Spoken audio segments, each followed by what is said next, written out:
Mari ulangi 12 kata aktivitas hari ini.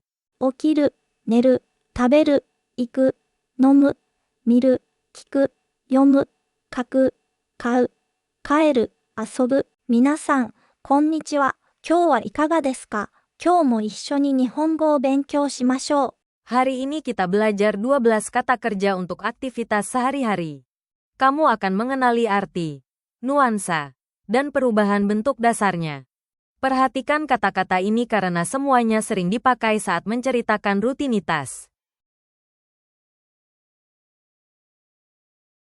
起きる、起きる。 Berarti bangun dari tidur. Gunakan kata ini ketika kamu mulai sadar dan meninggalkan tempat tidur. Ingat urutannya dengan membayangkan pagi dimulai saat kamu 起きる、 sekarang coba ucapkan 起きる、起きる。 dalam alur harian. Kalau maksudmu mulai tidur, gunakan 寝る、 bukan. 起きる、 Sekarang ulangi perlahan. 寝る、起きる。 Untuk mengingat, 食べる、 coba ucapkan dengan jelas. 食べる。 Mari ulangi 12 kata aktivitas hari ini. 起きる、寝る、食べる、行く、飲む、見る、聞く、読む、書く、買う、帰る、遊ぶ。起きる。 Ini disebut bentuk kamus. Dipakai dalam percakapan santai dengan teman atau keluarga. Dalam tulisan tidak resmi. Dan sebagai bentuk dasar untuk semua perubahan bentuk lainnya. 起きます。 Ini disebut bentuk sopan, masu. Dipakai dalam situasi resmi atau sopan berbicara dengan orang asing, atasan, orang yang lebih tua, di tempat kerja, atau saat menulis secara formal. 起きて。 Ini disebut bentuk T. Dipakai untuk menyambung beberapa kalimat atau kegiatan secara berurutan.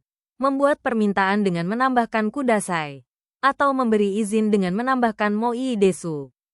起きている。 Ini disebut bentuk sedang, progresif. Dipakai untuk menjelaskan kegiatan yang sedang berlangsung saat ini. Kebiasaan yang berulang. Atau keadaan hasil dari sebuah kegiatan. 起きない。 Ini disebut bentuk negatif, nai. Dipakai untuk menyatakan tidak melakukan sesuatu dalam percakapan santai. Dan sebagai dasar untuk meminta seseorang tidak melakukan sesuatu dengan menambahkan dekudasai. 起きた。 Ini disebut bentuk lampau, ta. Dipakai untuk menyatakan kegiatan yang sudah selesai dalam percakapan santai. Dan sebagai dasar untuk menyatakan pernah melakukan sesuatu dengan menambahkan koto ga aru. 起きたい。 Ini disebut bentuk ingin, tai. Dipakai untuk menyatakan keinginan diri sendiri untuk melakukan sesuatu. Atau menanyakan keinginan lawan bicara dalam bentuk pertanyaan. 起きられる。 Ini disebut bentuk bisa, mampu. Dipakai untuk menyatakan bisa atau mampu melakukan sesuatu. Baik karena kemampuan pribadi maupun karena situasi yang memungkinkan. 起きよう。 Ini disebut bentuk ajakan, ayo. Dipakai untuk mengajak melakukan sesuatu bersama. Seperti ayo. Atau menyatakan niat yang baru diputuskan untuk melakukan sesuatu. 起きられる。 Ini disebut bentuk pasif, di. Dipakai saat subjek kalimat menerima sebuah tindakan. Atau untuk menunjukkan seseorang terkena dampak dari tindakan orang lain.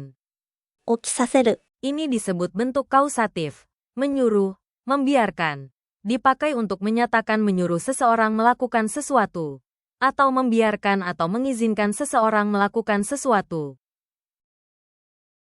起きれば。 Ini disebut bentuk pengandaian. Kalau, jika, dipakai untuk pengandaian umum atau saran. Menekankan syaratnya sendiri cocok untuk kebenaran umum. Bukan situasi yang sangat spesifik. 起きたら。 Ini disebut bentuk pengandaian. Setelah, kalau, dipakai untuk pengandaian tentang kejadian tertentu. Sering diartikan setelah atau kalau bentuk ini paling sering dipakai dalam percakapan sehari-hari. 起きろ。 Ini disebut bentuk perintah. Dipakai untuk perintah langsung yang keras. Seperti dalam olahraga, situasi darurat, atau antar teman laki-laki yang sangat akrab jarang dipakai dalam percakapan sopan. 寝る、寝る、寝ます、寝て、寝ている、寝ない、寝た、寝たい、寝られる、寝よう、寝られる、寝させる、寝れば、寝たら、寝ろ、寝る。 Berarti tidur atau pergi tidur. Pilih kata ini ketika aktivitas hari itu selesai dan kamu bersiap beristirahat.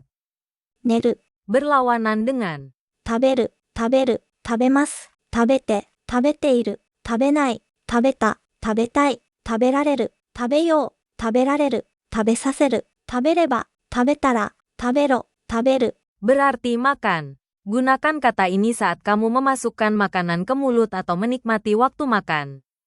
Bayangkan sarapan setelah. 行く、行く、行きます。行って、行っている、行かない、行った、行きたい、行ける、行こう、行かれる、行かせる、行けば、行ったら、行け、行く。 Berarti pergi menuju tempat lain. Gunakan. 行く、 Ketika kamu bergerak dari tempat sekarang menuju tujuan. 行く、 Dipakai untuk berangkat.